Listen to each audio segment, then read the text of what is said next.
Hello class 6, मैं आपकी teacher Devendra Kaur. आज हम अगस्त मंथ का सिविक्स का चैप्टर 4 रीड करेंगे। चैप्टर का नाम है a democracy. It was 2 October, the birth anniversary of Mahatma Gandhi. Mansi was watching a program on television which was based on the early life of Mahatma Gandhi. 2 अक्टूबर था, महात्मा गांधी की birth anniversary थी, means जन्मदिन था। मानसी जो थी टीवी पर प्रोग्राम देख रही थी जिसपे महात्मा गांधी जी की अर्ली लाइफ के बारे में बताया जा रहा था। उसने क्या सीखा कि महात्मा गांधी ने बहुत सारे साल जो हैं वो साउथ अफ्रीका में बिताए, जहां पर उन्होंने लॉयर मीन्स लॉ की पढ़ाई की, ठीक है, लॉ की प्रैक्टिस करी। साउथ अफ्रीका में उन्होंने फेस किया रेशियल डिस्क्रिमिनेशन। रेशियल का मतलब है यहाँ पर जाति का भेदभाव देखा उन्होंने। डिस्क्रिमिनेशन का मतलब है भेदभाव।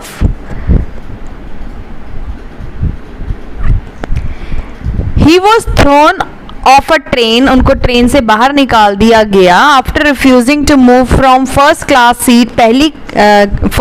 सीट से, and he had a ticket. जब उनके पास टिकट थी तब भी उनको फर्स्ट क्लास सीट ट्रेन से निकाल दिया गया।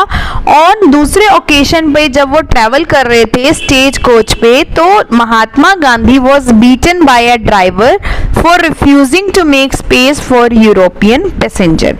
तो महात्मा गांधी को मारा गया क्योंकि यूरोपियन पैसेंजर के लिए स्पेस नहीं बन रहा था। These incidents made him raise his voice against racial discrimination. इन चीज़ों ने, इन एग्जाम्पल्स ने उनको जो है रेशियल डिस्क्रिमिनेशन के अगेंस्ट आवाज़ उठाने के लिए तैयार हुए। लेटर बाद में रेशियल डिस्क्रिमिनेशन और अपार्थिड came to be accepted as an official policy in South Africa. Nelson Mandela has been one of the most prominent leader who led a movement against apartheid. apartheid का मतलब रंग के ऊपर जो भेदभाव करते हैं ना, वो चीज़। नेल्सन मंडेला जो थे वो उनका कलर ब्लैक था और साउथ अफ्रीका में गोरे लोग थे, तो उन्होंने किस तरह से अपनी लड़ाई जीती। What is racial discrimination और apartheid? Mansi asked her parents. Mansi ने अपने पेरेंट्स से पूछा। Apartheid लेसन स्टार्ट करते हैं। Apartheid was an official policy of discrimination based on skin color followed by the government of South Africa. Apartheid जो है वो एक ऑफिशियल पॉलिसी है भेदभाव की, जो स्किन कलर के ऊपर फॉलो की जाती है साउथ अफ्रीका में। The term apartheid means separateness और apartness in Afrikaans, a language spoken in South Africa. ठीक है, उनकी लैंग्वेज में, अफ्रीकन्स की लैंग्वेज में सेपरेटनेस या अपार्टनेस होता है। Due to the apartheid the right of the majority of the dark skin people of South Africa were curtailed. ठीक है,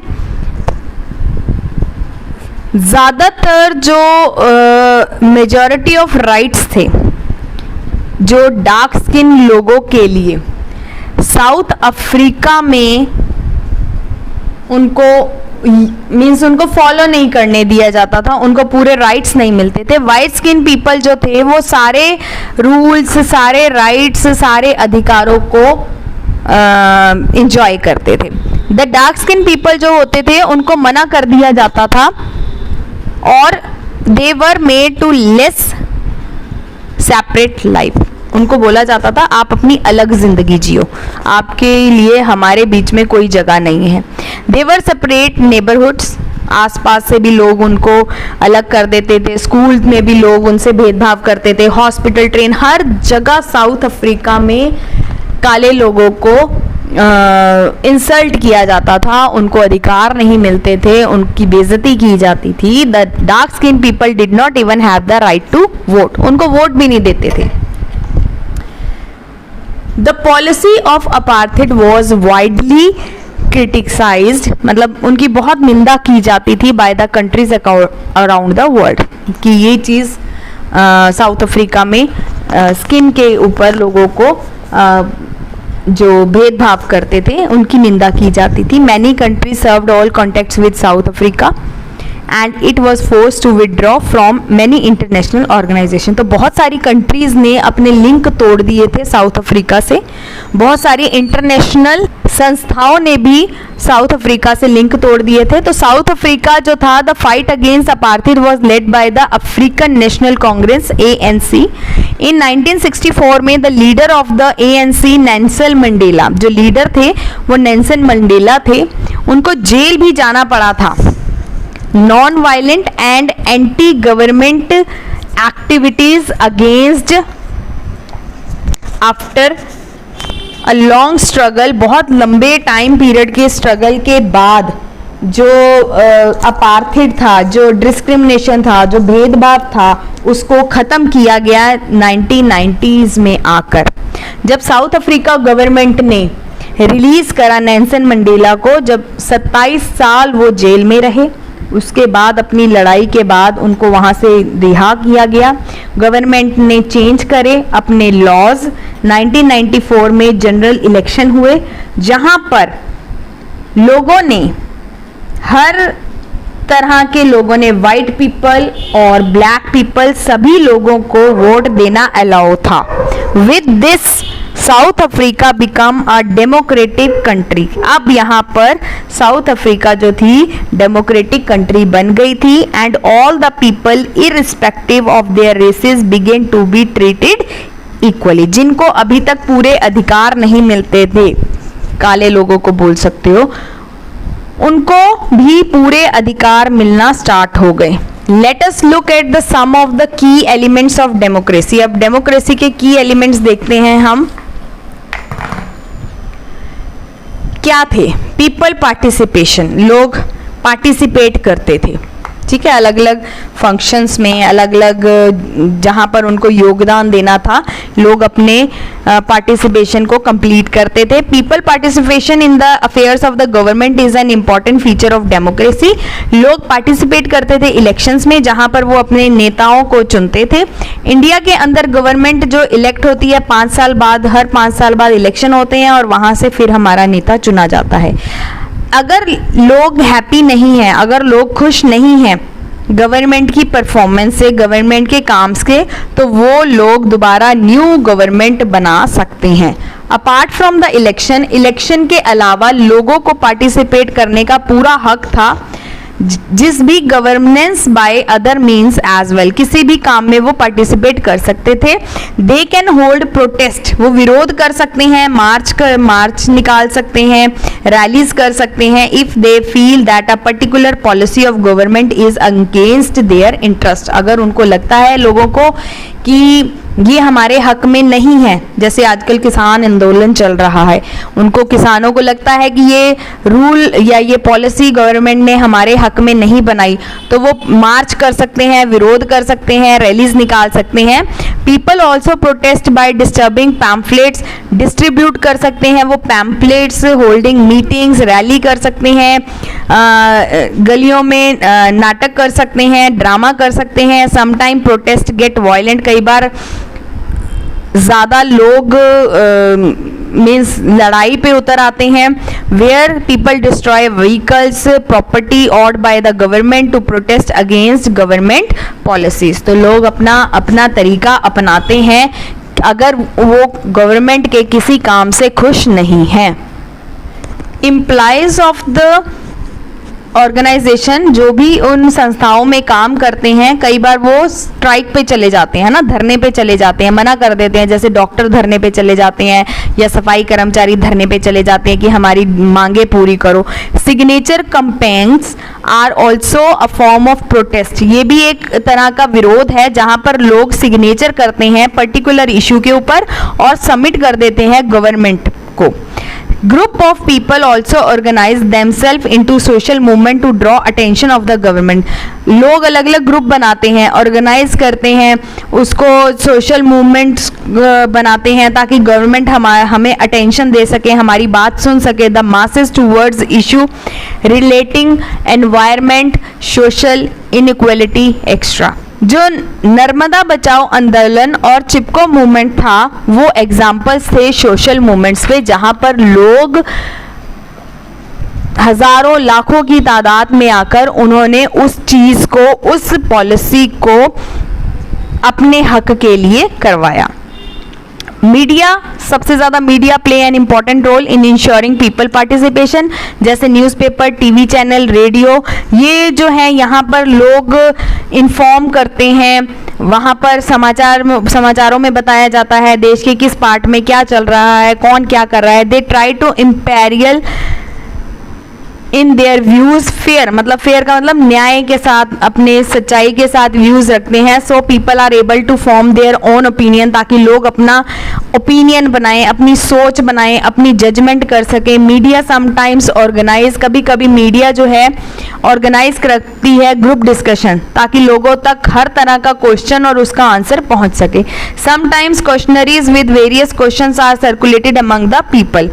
The responses to these help to understand the sentiments of the people. तो ये जो questions का जरिया शुरू करती है मीडिया, वो सिर्फ लोगों को उनके सेंटिमेंट्स, उनकी फीलिंग्स को अंडरस्टैंड करने के लिए किया जाता है. हाउ कॉन्फ्लिक्ट्स आर रिसॉल्व, किस तरह से लड़ाइयाँ या टकराव को रिसॉल्व किया जाता है. किसी भी कंट्री के अंदर अगर लड़ाई होती है तो उसमें डिफरेंस, हर बंदे का अपना एक ओपिनियन होता है, हर बंदे का अपना एक विचार होता है किसी एक चीज़ को लेकर.